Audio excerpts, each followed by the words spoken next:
કલ્પવૃક્ષ કિચનમાં આજે આપણે કંકોડાની સબ્જી બનાવવાના છીએ. આ કંકોડાને કોઈ કંટોલા કહેતા હોય છે, કોઈ કંટોલી કહેતા હોય છે, જે પણ આપણે નામ આપીએ. પણ વિસ્તાર વાઇઝ કદાચ નામ એના અલગ હોઈ શકે, પણ એનું જે શાકભાજી છે, ફ્રૂટ છે, એ એક સરખું જ હોય છે. સાઇઝ નાની કે મોટી આવતી હોય, પણ ગુણનો ભંડાર છે અને ચાતુર્માસ ખાસ કરીને ચોમાસાની ઋતુમાં જ્યાં મળે છે એ સિવાય મળતું પણ નથી. હવે આ જગ્યા ઉપર એક નાનકડી એવી ઘણાને શંકા પણ રહેતી હોય છે કે શાસ્ત્રોની અંદર ખાસ કરીને ભગવાન સ્વામિનારાયણના આશ્રિતો હોય, સત્સંગીઓ હોય, વૈષ્ણવો હોય, જે લોકો વધારે ધર્મ નિયમ પાળે છે, તો એવા લોકોને કદાચ મનમાં શંકા હોય કે ચાતુર્માસમાં કંકોડા ખવાય કે ના ખવાય. તો હું ચોક્કસ એમ વાત કરીશ કે શ્રીમદ સત્સંગી જીવન શાસ્ત્ર પ્રમાણે કંકોડા ખાવાની ક્યાંય પણ મનાઈ નથી કરેલી. મેં રિસર્ચ કર્યું છે, જોયું છે, ત્યાર પછી આપણે આ વાતની ચોખવટ કરીએ છીએ. તો સત્સંગી હોય એમણે પણ કંકોડા ચાતુર્માસમાં એટલે કે ચોમાસામાં ખાઈ શકાય છે. મોટી વાત એ છે કે આ એક શાકભાજી એવું છે કે ચોમાસા સિવાય ક્યારે પણ મળતું નથી, અને ચોમાસાની અંદર આ ઋતુની અંદર શરીરને વધારે ન્યુટ્રિશનની જરૂર હોય, પોષણની જરૂર હોય, ફાઈબરની જરૂર હોય, તો આ કંટોલા, જેને આપણે કંકોડા કહીએ છીએ, ખરેખર ગુણનો ભંડાર છે. તો ચોક્કસથી કંકોડાનું શાક તમે બનાવજો, ઠાકોરજીના થાળમાં ધરાવજો. કલ્પવૃક્ષ પરિવારને જય સ્વામિનારાયણ, જય શ્રી કૃષ્ણ, જય સિયારામ, હર હર મહાદેવ, રાધે રાધે.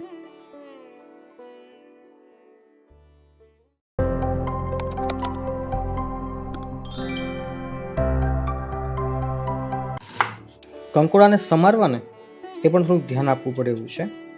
માનો કે ઉપરના કાંટા છે, તો કારેલાની જેમ આપણે કાંટા કાઢવા હોય, જો કે કાઢવાની જરૂર નથી, આ એટલા કડવા નથી હોતા કારેલા જેટલા, છતાં આપણે ચપ્પાથી આવી રીતે કાંટા કાઢી શકીએ. ફક્ત છોલવાના છે, રાઈટ.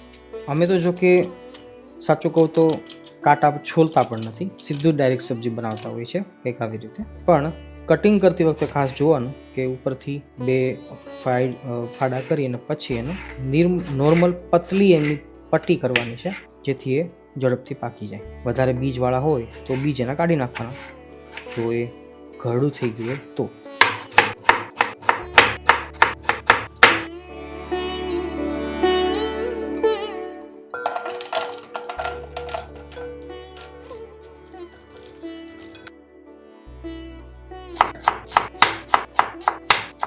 ભક્તો, આજે આપણે જે કંકોડાની સબ્જી બનાવીએ છીએ એ એકદમ સાદી બનાવવાના છીએ, મતલબ બહુ હેવી વીઆઈપી નથી બનાવતા. અને ખાસ કરીને કહું ને તો લસણ કે ડુંગળી આપણે નથી ખાતા, તો આપણે એના ઓપ્શનમાં આદુ અને તીખી મરચી, મોળી મરચી, એનું કોમ્બિનેશન આપણે ઉપયોગ કરવાનો છે ફ્લેવર માટે. જો કોઈ લસણ ડુંગળી ખાય છે તો એનો ઝાયકો લઈ શકે છે, બાકી જે નથી ખાતા એવા લોકો માટે આજની વાત છે. તો આદુ, મરચાં, એમને આપણે મિક્સીમાં આખું ભાંગું પીસી લઈએ, અથવા ખાંડણીમાં કૂટી લઈએ, તો એના ફ્લેવર છે બહુ જ બેસ્ટ આવશે. તમે ચાહો તો મીઠા લીમડાના પાન પણ 4-5 નાખી શકો, એની પણ સુગંધ બહુ જ બેસ્ટ આવશે.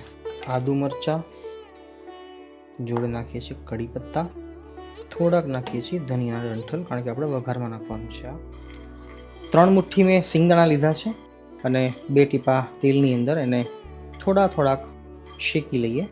ત્યાર પછી હું બાળકોને આ કંટોલાનું શાક ભાવે ને એના માટેનો ઉપાય બતાવું. તો ટોપરાનું છીણ આપણે લઈ શકીએ છીએ, અડધી વાટકી આસપાસ, એની સુગંધ સારી આવશે. થોડુંક એને પણ શેકી લઈએ, ધીમો તાપ રાખીને, બળવું ના જોઈએ, દાજવું ના જોઈએ. 1 મિનિટ સુધી ધીમા તાપે પકાવીશું. ટોપરું થોડુંક પીળું થઈ જાય પછી આપણે એને ઉતારી લઈએ. ટોપરું અને સિંગદાણા બંનેને સારી રીતે આપણે ક્રશ કરી લઈએ, આખું ભાંગું. કંકોડાના શાકને કોઈ બી તેલમાં વઘારી શકાય, સિવાય કે રિફાઇન્ડ ન હોવું જોઈએ. સિંગ તેલ હોય તો ચાલે. તો અમે હાલ સિંગ તેલ લઈ રહ્યા છીએ, અને હાલ હું અમારા તમામ સંતો માટે બનાવી રહ્યો છું. એટલે 5 કે 6 સંતો છીએ, એક રસોઈયા મહારાજ છે, અને એક અમારો કેમેરામેન છે. તો 7 થી 8 લોકો માટે ટોટલ થશે. તો મેં આટલું તેલ લીધું છે, તમે ઓછા વધુ કરી શકો છો. કંકોડાના શાકમાં થોડુંક તેલ વધારે હોય છે, કારણ કે તેલથી જ આપણે એને પકાવવાનું છે, એમાં આપણે પાણી નાખતા નથી હોતા, અને ઇવન ટામેટાનો પણ ઉપયોગ નથી કરતા હોતા પરંપરાગત રીતે. બાકી કરવું હોય તો કઈ રીતે કરી શકાય એની ચર્ચા આપણે આગળ કરીએ છીએ. તેલ આપણું ગરમ થઈ ગયું છે, તો શરૂઆતમાં જ રાઈ ફોડી લઈએ. ઘણા લોકો રાઈ ફૂટવા નથી દેતા હોતા, રાઈને ફૂટવા દેવાની.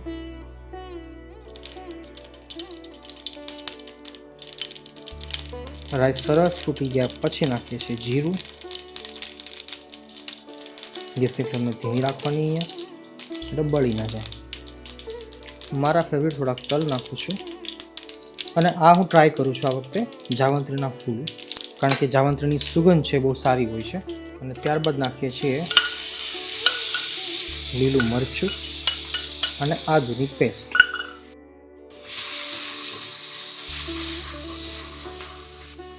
સુગંધ સરસ મજાની આવી રહી છે. અને હવે તરત જ નાખી દઈશું આપણા વાલા કંકોડા.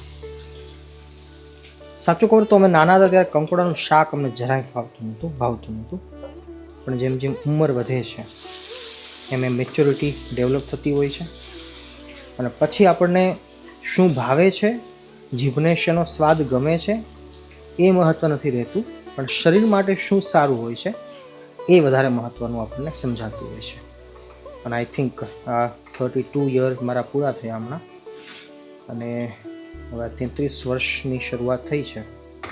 તો હવે સમજાય છે કે શરીર માટે, ખાસ કરીને શરીરને લાંબા સમય સુધી જો આપણે એક્ટિવ રાખવું છે, એની પાસેથી કામ લેવું છે, પ્રભુ ભક્તિ, ધર્મ પાલન, આધ્યાત્મિકતા ઇત્યાદિ જે બી સારી વસ્તુ આપણે જોઈએ છે એમના માટે સારું શરીર જરૂરી છે.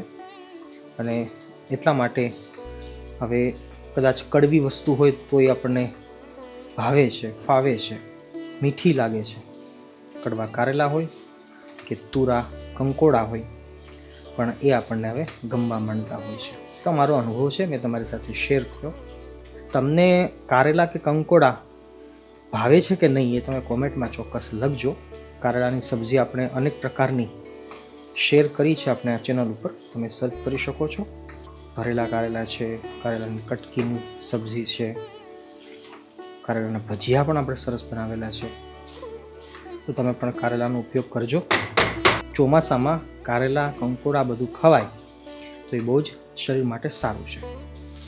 3 મિનિટ થઈ છે કંકોડાને તેલમાં નાખ્યા બાદ. હજી આપણે નમક નાખ્યું નથી, હળદર પાવડર પણ નાખ્યો નથી, લાલ મરચું પણ નાખ્યું નથી. એ બધું આપણે છેલ્લે નાખીશું. નમક અત્યારે ન નાખવા પાછળનું કારણ એ છે કે તેલ સાથે જો સંતળાશે ને તો કંકોડું છે ને એ ક્રિસ્પી બનશે, કડક બનશે, પાકી જશે પણ ક્રિસ્પી રહેશે.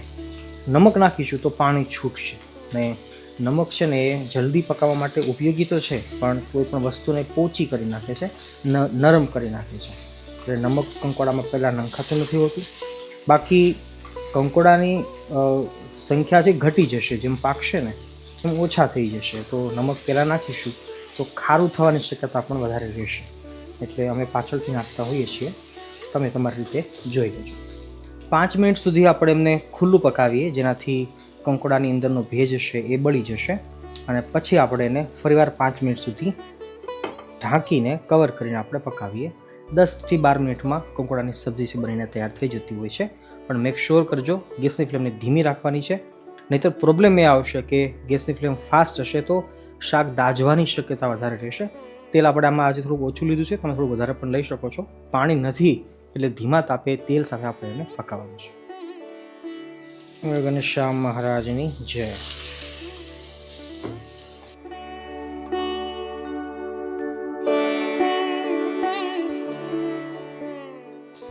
હવે ચેક કરી લઈએ આપણે. આઈ થિંક 12 થી 13 મિનિટનો ટાઈમ ગયો હશે. અને કોઈ પણ એક જાડું કંટ્રોલ લઈ જોઈએ છીએ તો સરસ પાકી ગયું છે. હવે નાખીએ છીએ થોડુંક લાલ મરચું. એ તમને જરૂર લાગે તો, બાકી જરૂર નથી, કારણ કે આપણે તીખી મરચી નાખી છે ઓલરેડી. થોડીક નાખીએ છીએ હળદર, ઓબ્વિયસલી કલર માટે. સારી રીતે ચલાવી લઈએ.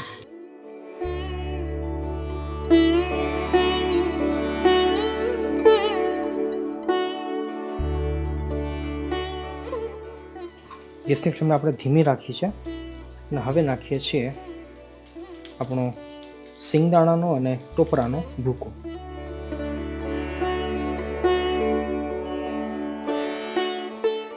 સાચું કહું ને તો ટોપરાનું છીણ એ અલગ જ ભૂમિકા ભજવશે અને શાકનો જે ટેસ્ટ છે એને ઇન્હાન્સ કરી દેશે. એટલે તમે ચોક્કસથી ટ્રાય કરજો. અને હવે નાખીએ છીએ ફાઇનલી આપણે નમક. હવે સ્વાદ અનુસાર નમક નાખવાનું છે. જુઓ, પહેલાં ક્વોન્ટિટી હતી એ ઝાઝી હતી, હવે કંટોલા ઓછા થઈ ગયા, જેમ બફાણા શેકાણા એ રીતે. તો હવે પરફેક્ટ માત્રા જળવાશે નમકની. આમાં આપણે ટામેટાં નથી નાખ્યા છે. મેં પહેલાં પણ કહ્યું હતું કે ટામેટાં છે એ પાણી છોડે છે. આપણે આજે કોરું મોરું શાક રાખવું છે તો ટામેટાની જગ્યા પર હું નાખું છું ટામેટાનો પાવડર. આ પાવડરની રેસીપી પણ આપણે આપેલી છે, બહુ સરળ છે.